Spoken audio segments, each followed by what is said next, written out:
You can have yours. I've got this device. It's a CDC, aka CEC. Churro Denki. Churro Denki Care Limited, Saitama, Japan. Pretty cheap. I got it for it's a direct drive, fully automatic and heavy. I've always wanted a good turntable like this. Not a turntable like you buy nowadays. All direct drive. Everything's complete except for the head shell that goes on there, which is rare. I managed to order one from America. It's a rare type. Normally the cartridge head shell end has a male, has a female socket, and this is a male end on it. But this is a rare one that has actually female end here, and the head shell slides over it, plugs in. It's like a little nut you do up to hold it on. Well, yeah, apparently this configuration is actually quite rare.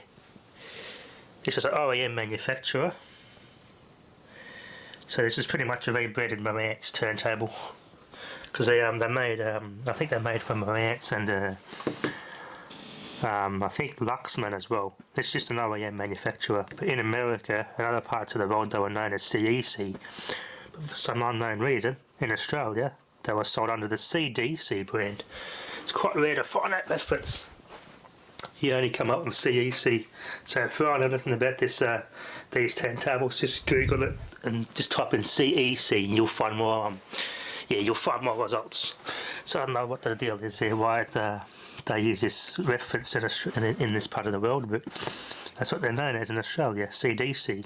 But everywhere else in the world, CEC. It's a Model 8003, fully automatic direct drive. I got it for next to nothing, so it's had a bit of moisture and there's a bit of corrosion inside, but nothing too serious. I may just scrub most of it off with a dry toothbrush. So check the circuit board, everything's good. I just gave it a light scrub, cleaned it all up. Everything works fine. There's nothing wrong with it at all. It's just you need a good clean.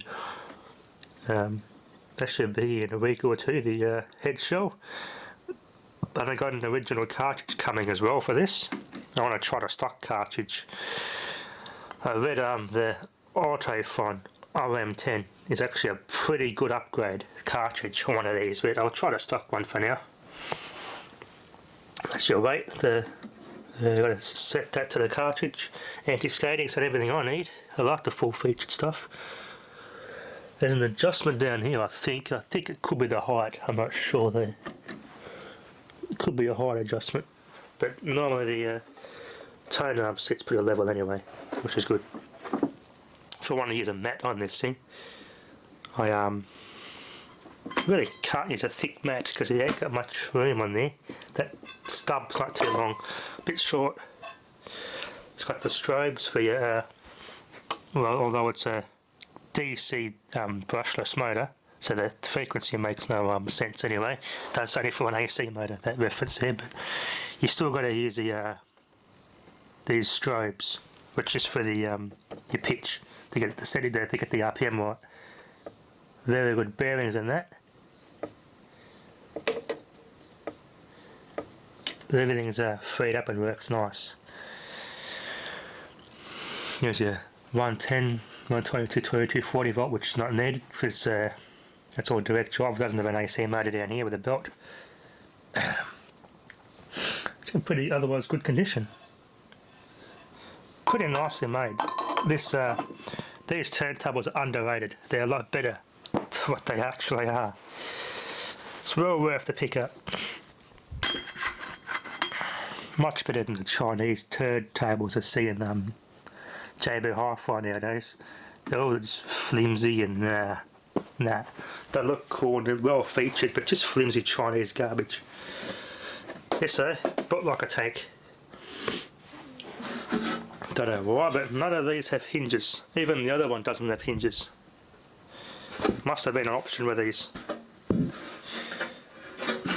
think you have to have hinges on them. They might have been too obstructive.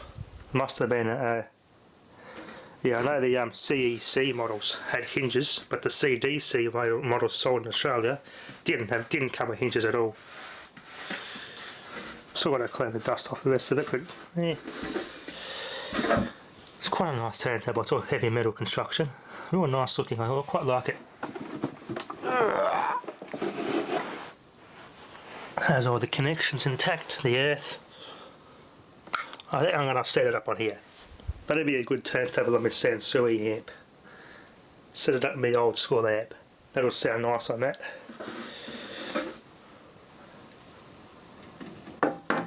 I've put some rubber feet on this.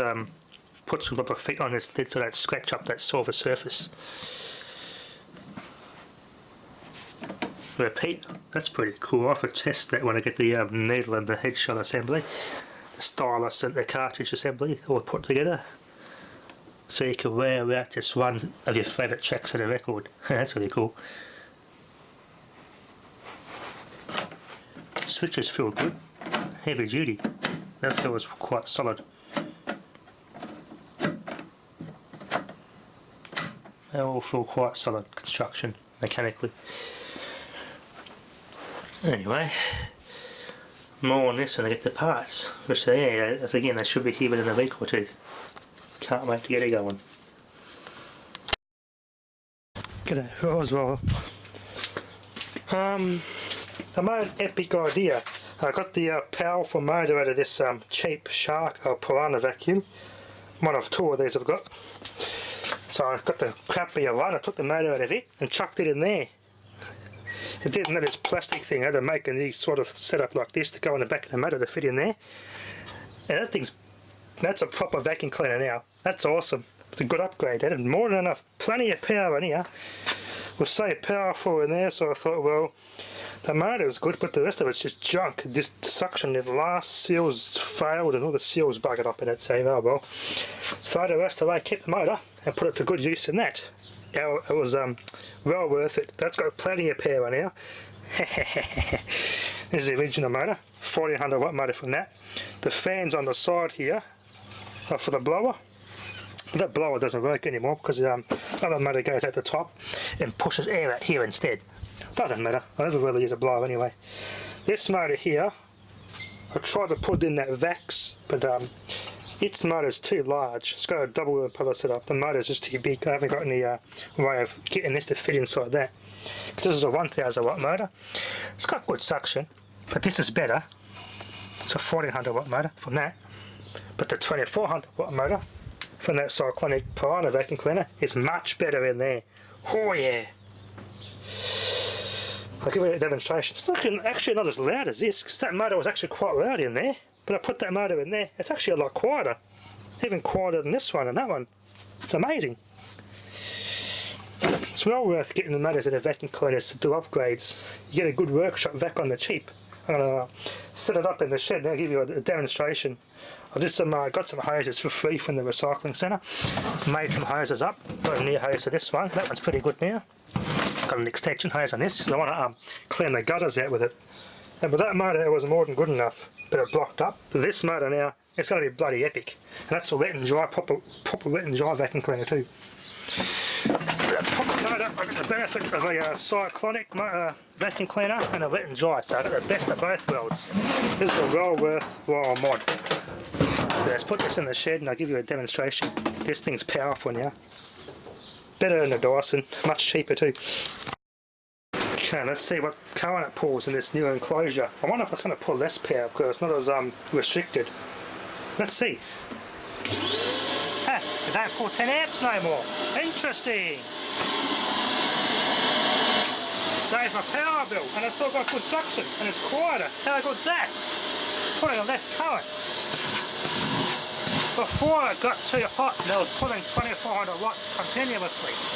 It had plenty of power, but that was shortening the lifespan of the motor. Doing it this way, I'm going to have it will last a lot longer. And I've got a good vacuum cleaner for next to nothing. It didn't cost me anything. How good's that? That's awesome. A lot of static build up in that. It gets shocked off back of the static electricity that builds up. This thing's awesome now. This thing will last a while now.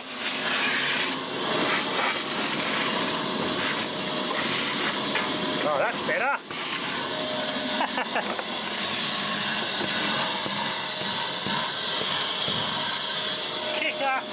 cleaner on the cheap. This is well worthwhile doing. There you go, but see a cheap vacuum cleaner on the side of the road and the motor's still good, and you've got something like that you want to keep and try and fix, and if a good motor like that powerful one, do this, what a good idea. It's well worth the mod.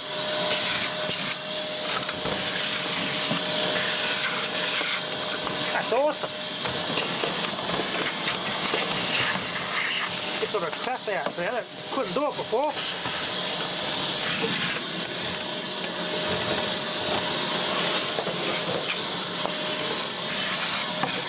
Wow.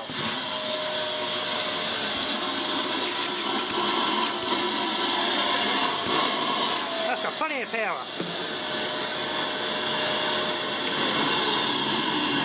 It doesn't get anywhere near as hot either.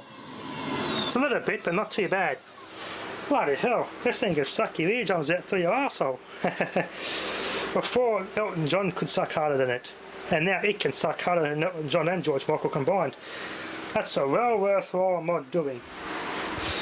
That stainless steel drum though, man, some static electricity builds up in that thing. I get a good shock off that. That thing is awesome. Anyway, now I can do my gutters with this thing really well now. When the gutters are all dry, because the tree's got that peppercorn tree from the neighbours. This thing I sucked the gutter out before, I had to keep unblocking the hose, but now the hose shouldn't block up now. Nice long hose, this is well worthwhile doing. You just can't buy a decent workshop vacuum cleaner. I looked everywhere, they are just junk. Hilton's the only company that make a good vacuum cleaner, and that's a proper workshop vacuum cleaner, wet and dry. Proper one, but it actually has a lot of power, and the filters you can just wash them out with a hose and dry them out and they're fine. But this one, I would say it's almost as good as it for power wise. The amount of power that's got, it's almost as good as one of those Hiltons. So that's the best workshop vacuum cleaner, is one you can make yourself. Yes, get the best of both worlds of that vacuum cleaner. And the way these cyclonic ones are designed, the motor's restricted that much, all of its energy is directed just through the suction, but it produces a hell of a lot of heat. I had this thing going for about 5 minutes straight and the motor cut out for over temperature, overheated. The thermal switch cut out. I had an auto reset and it'd come back on eventually, but this sort of setup works very well. A pretty good vacuum cleaner for the price. You get a lot of power, but it's terribly inefficient. Doing what I've done, I've got the best of both worlds. Got the power of one of these, but the efficiency of a cheap ass workshop vacuum cleaner. So this is well worthwhile doing. I'm happy with this. It's got to change the rating now. Although it's technically it is a 2400 watt motor, but it's not pulling that much. So it's technically kind of applies still, that rating. Kind of applies. Not bad for a cheap Kmart vacuum cleaner I got like 7 years ago. That was $80 when it was new, but that's well worth the price. Works real well. Yeah, still gets pretty hot, but that's just how those motors are. Anyway, that'll be enough for now. Thanks for watching.